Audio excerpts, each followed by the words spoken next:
Okay po mga katatay, papunta po tayo ngayon sa amin pong bukid para po puntahan yung aking boss na magagawa po siya ngayon ng aming palayan. Siya po ang nagyayari.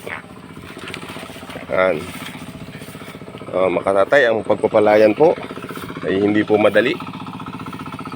Sobra pong hirap ng pagpapalayan.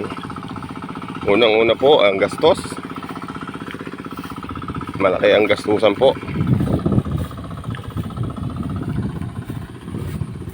Tapos minsan po natubo, at minsan naman po ay lugi.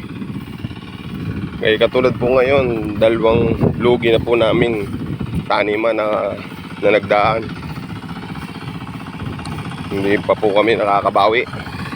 Pero sa pagpapatuloy po ng buhay ay laban lang po, at wag po tayong susuko.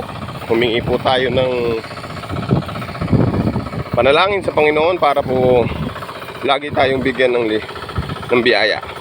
Siksik, liglig at umaapaw. Ito po ang aking bossing, oh.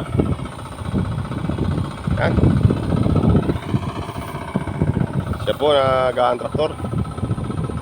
Kasabugan na po yan nung tagali pa. Sige po, salamat po.